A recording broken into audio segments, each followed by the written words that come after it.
नमस्कार दोस्तों। किसी भी देश का इकोनॉमी कितना आगे बढ़ेगा ये उसके देश में उपस्थित युवाओं की संख्या पर निर्भर करता है। जिस देश में जितना युवा शक्ति रहता है उतना ज़्यादा उसका इकोनॉमी आगे बढ़ता है। हमारा भारत देश भी ऐसे देशों में से है जिसमें युवाओं की संख्या बहुत ज़्यादा है और इन युवाओं को ये समझने की ज़रूरत है कि हमारे देश को आगे बढ़ाने में सबसे बड़ा योगदान हमारा है, तो हमें इस रिस्पॉन्सिबिलिटी को लेना है। हमारे देश में युवाओं की संख्या बहुत ज़्यादा है, लेकिन हमारे देश में बहुत सारे युवाओं को नशे का लत लग चुका है और वो नशे की तरफ अट्रैक्ट हो रहे हैं और वहाँ पे अपना फोकस ज़्यादा कर रहे हैं। अगर युवा ऐसा करते रहेंगे तो आगे चलकर उनके भविष्य में बहुत ज़्यादा प्रॉब्लम होगा उनको। और जो युवा हमारे देश में ऐसा हानिकारक पदार्थ जैसे तंबाकू, गुटखा, सिगरेट के लत में पड़े हैं, उनको आगे चल के बहुत ज़्यादा नुकसान होगा और कैंसर जैसे बड़ी भयानक बीमारी का सामना करना पड़ेगा। और इसके वजह से हमारे देश के इकोनॉमी पे भी असर पड़ेगा, क्योंकि जिस देश में युवाओं के ऊपर कुछ आपत्ति आता है मतलब हमारे देश के ऊपर आपत्ति आ रही है। अगर युवा हमारे देश में सेफ नहीं रहेंगे, युवा शक्ति अगर सेफ नहीं रहेगी तो हमारा देश भी सेफ नहीं रहेगा। CMR का रिपोर्ट देखा जाए तो भारत में साल 2020 से लेकर 2022 के बीच केवल 3 सालों में 23 लाख से ज़्यादा कैंसर के मामले आए हैं। और ऐसा डेटा देखा जाए तो पूरे दुनिया में हर साल 2 करोड़ से ज़्यादा कैंसर के मामले आते हैं। अपने आसपास भी देखें तो बहुत सारे ऐसे युवा दिखेंगे जो इस लत के शिकार हैं, जिसके कारण उनका आगे का जीवन बहुत ही खराब होने का संभावना है और आगे उनको कैंसर जैसे भयानक बीमारी होने का संभावना है। मैं खुद की बात करूं तो मेरे आसपास भी बहुत सारे लोगों को मैंने ऐसा देखा है, जैसे स्कूल के पढ़ने वाले बच्चों तक को मैंने देखा है जो ऐसे नशे के शिकार है, जो तंबाकू, बीड़ी, सिगरेट, गुटखा जैसे हानिकारक पदार्थों का सेवन करते हैं। इसके पीछे कहीं ना कहीं उनके पेरेंट्स का दोष है, क्योंकि अगर हम अपने बच्चों के सामने वो खाएंगे तो वो भी बच्चे वही सीखेंगे। क्योंकि अगर हम लोग पेरेंट्स जो जैसा करते हैं वैसा बच्चे भी करते हैं। क्योंकि अगर हम लोग गलत काम करेंगे, अगर हमारे बच्चे अगर वो देखते हैं तो उनको लगता है कि अगर हमारे पापा कर रहे हैं तो इसका मतलब ये सही होगा, अगर हमारे पापा कर सकते हैं तो हम भी कर सकते हैं। तो ऐसे पेरेंट्स को मैं ये कहना चाहता हूँ कि प्लीज़ अगर आपको एक खाना ही है तो अकेले में खाएं और बच्चों के सामने कृपया ना खाएं, और जितना जल्दी से जल्दी हो सके इस लत को छोड़ें और जीवन में आगे बढ़ें। तो एक सिगरेट पीने से हम अपने जीवन का 11 मिनट कम करते हैं।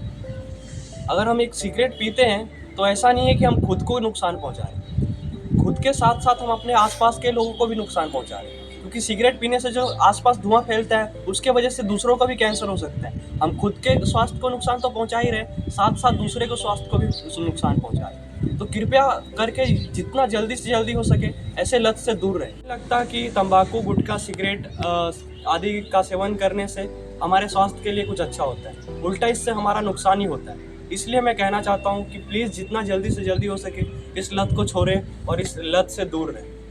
तंबाकू, गुटखा, सिगरेट आदि हमारे देश में बैन है प्रमोशन के लिए, लेकिन ये जो कंपनी है, जो ये कंपनी तंबाकू, गुटखा, सिगरेट बनाती है, ये अलग अलग नाम से, अलग अलग प्रोडक्ट के नाम से इस हानिकारक पदार्थ का एडवर्टाइजमेंट करवाते हैं। तो आप एक वीडियो देख के समझ सकते हैं। ये मैन विल बी मैन वाला जो ऐड है ये सबको रटा हुआ है, लेकिन किस प्रोडक्ट के लिए था इसको लेके हर किसी को कंफ्यूजन है। वो प्रोडक्ट कभी कोई खरीद ही नहीं पाता है। ऐसे ही 502 पटाखा जो एक बहुत ही पॉपुलर बीड़ी ब्रांड है, उसने अपने आप को 502 पटाखा चाय से एंडोर्स करना शुरू कर दिया। ऐसे ही जगतजीत इंडस्ट्री जो थी उसने एरिस्टोक्रेट विस्की जो बनाते थे ये लोग, उसकी जगह पे एरिस्टोक्रेट एप्पल जूस के नाम से ऐड करना चालू कर दिया। तो एरिस्टोक्रेट विस्की तो सबको याद है, लेकिन वो जो जूस है एरिस्टोक्रेट वो आज तक किसी ने नहीं पिया। तो ऐसे करोड़ों रुपए लगा के इन्होंने एड्स किए, वो भी ऐसे प्रोडक्ट के ऐड किए जो एग्जिस्ट ही नहीं करता था या मार्केट में अवेलेबल ही नहीं था। और ये सारी चीज इसलिए की गई जो उनका मेन टोबैको है, जो अल्कोहल है, वो प्रमोट हो सके। और जब अल्कोहल शॉप पे जब कोई जाए तो उसके मुंह से इंपीरियल ब्लू या फिर एरिस्टोक्रेट ये सारे नाम निकले। ऐसे ही रॉयल चैलेंज स्पोर्ट्स ड्रिंक जिसका ऐड विराट कोहली करते हैं, ये भी आपको खरीदने को नहीं मिलेगी। रॉयल चैलेंजर नाम से पूरी टीम IPL की बना दी गई। इसको लेके भी कोर्ट के अंदर कई लोग चले गए थे कि एक दारू के नाम से टीम बना रहे हो, इससे बहुत ज्यादा प्रमोशन होगा दारू का। लेकिन कोर्ट के अंदर ये लोग केस हार गए, क्योंकि जो टीम का नाम था उसमें एक एक्स्ट्रा S ऐड कर दिया गया था। रॉयल चैलेंजर की जगह रॉयल चैलेंजर्स कर दिया गया। सारे क्रिकेटर, सेलिब्रिटी,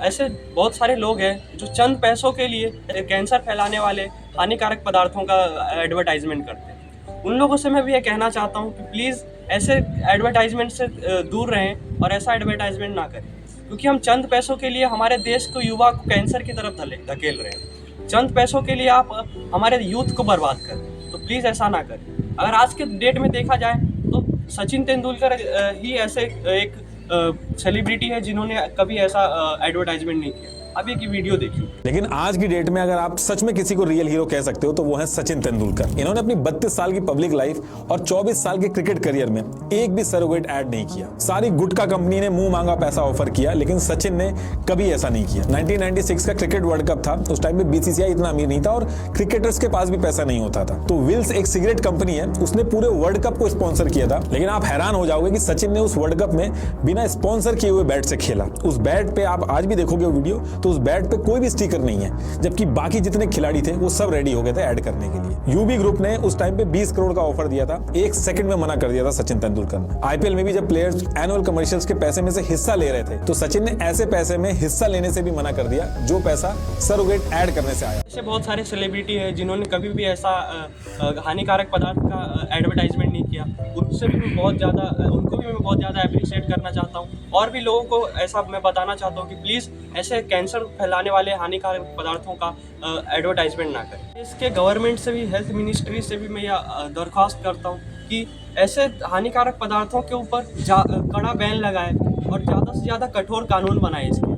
क्योंकि अगर अभी से हम इस बात पे ध्यान नहीं देंगे तो आगे चलकर हमारा यूथ बर्बाद हो जाएगा और हमारे देश के भविष्य के ऊपर खतरा है अगर ऐसे ही कैंसर के मामले आगे आते रहे।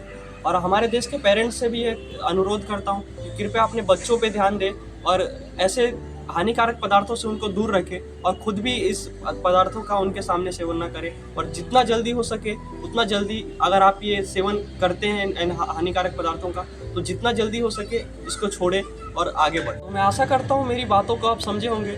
तो मिलते हैं अगली वीडियो में, तब तक के लिए बाय। जय हिंद, जय भारत।